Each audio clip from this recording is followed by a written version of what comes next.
Poštovani učenici, dobar dan. Današnja tema je rad.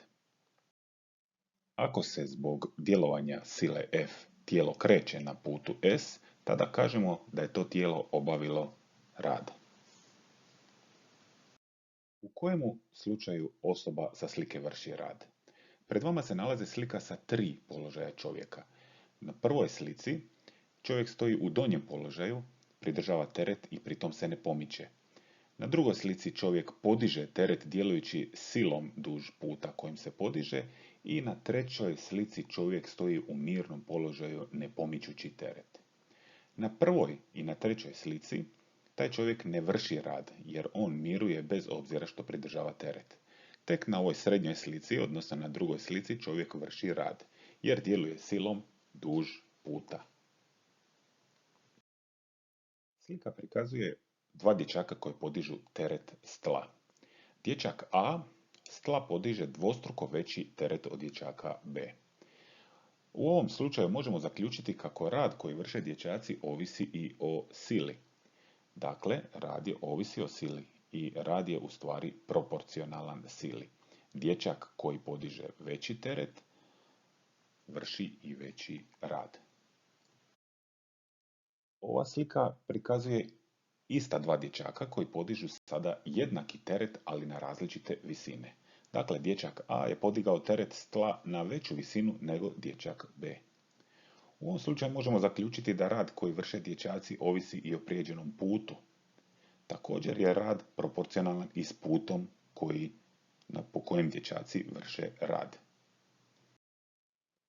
Dakle, možemo zaključiti kako je rad razmjeran sili F, odnosno proporcionalan sili F, i duljini puta S na kojem sila djeluje. Rad je dakle umnožak sile i puta. Dakle, V je jednako F puta S. Mjerna jedinica za rad u SI sustavu mjernih jedinica je Newton metar ili Joule. 1 Joule je u stvari 1 Newton metar. Često možemo imati i rad izražen u kilodžulima, dakle prisjetite se samo da 1 kilojoule iznosi 1000 džula ili 1 megajoule iznosi 1000 kilodžula, odnosno milion džula. Rad je u stvari fizikalna veličina koja je definirana djelovanjem sile duž puta S.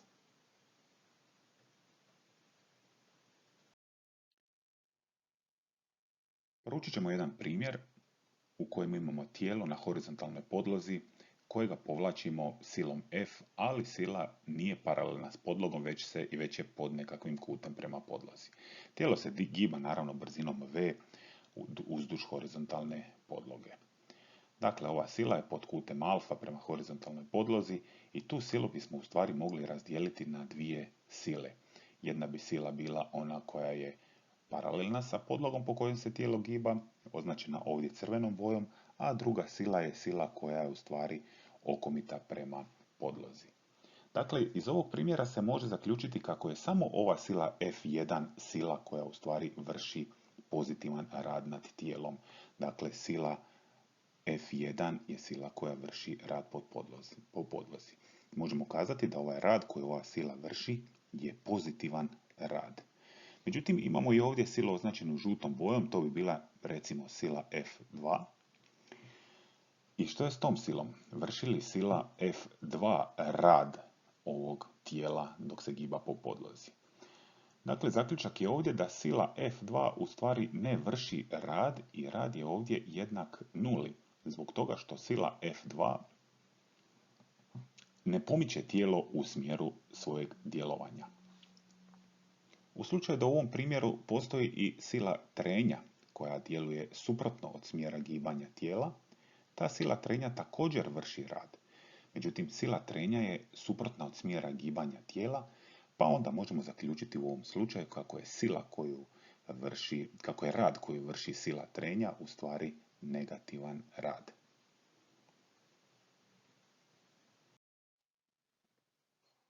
Rad možemo prikazati i grafički. Grafički prikaz rada u FS dijagramu bi izgledao ovako. Ovo bi bio slučaj kada bi djelovala stalna sila duž puta S. Dakle, ovo je sila F, odnosno iznos sile F koja djeluje na tijelo, a ovo ovdje bi bio put S po kojemu ta sila djeluje. Ako imate pred vama Fs graf, vi možete na vrlo jednostavan način izračunati iznos rada u ovom slučaju, a možete ga dobiti tako da izračunate površinu ispod ovog grafa. Dakle, ova površina označena žutom bojom u stvari predstavlja rad koji vrši sila u ovom slučaju.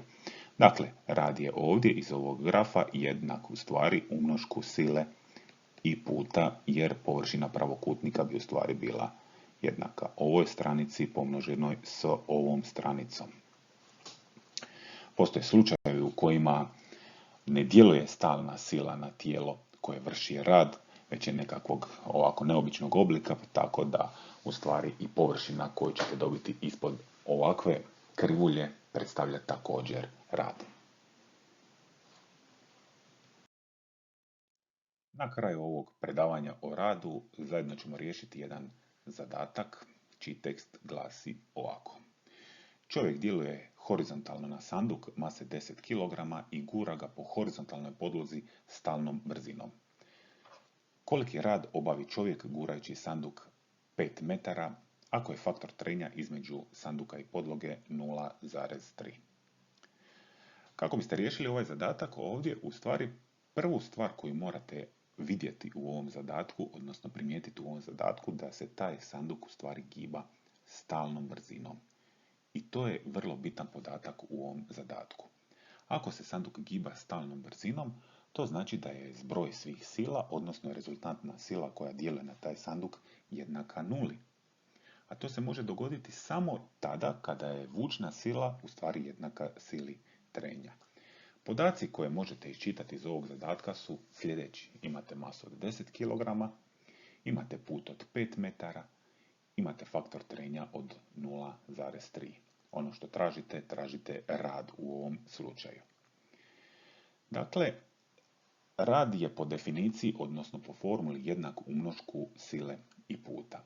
Ali u ovom slučaju, kao što sam malo prije napomenuo, znači vučna sila koja djeluje na taj sanduk je jednaka sili trenja zbog toga što se tijelo giba stalnom brzinom.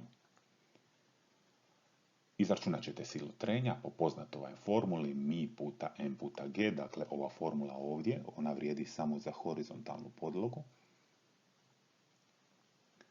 A onda je rad, u stvari kada uvrstite silu trenja u ovu ovdje formulu za rad, jednak mi puta m puta g i još dodatno puta s. Kada uvrstite podatke u tu formulu, dobit ćete rješenje za rad od 147 džula. Još jednom bi napomenuo u ovom zadatku da vrlo bitan podatak u cijeloj priči jest da se sanduk giba stalnom brzinom. Dakle, ovdje se morate pozvati na prvi Newtonov zakon koji kaže da je rezultantna sila jednaka nuli. A rezultantna sila će biti jednaka nuli samo u slučaju kada je vučna sila koja djeluje na taj sanduk, odnosno sila koja gura taj sanduk, jednaka sili trenja.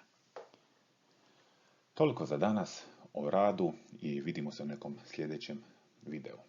Lijepi pozdrav!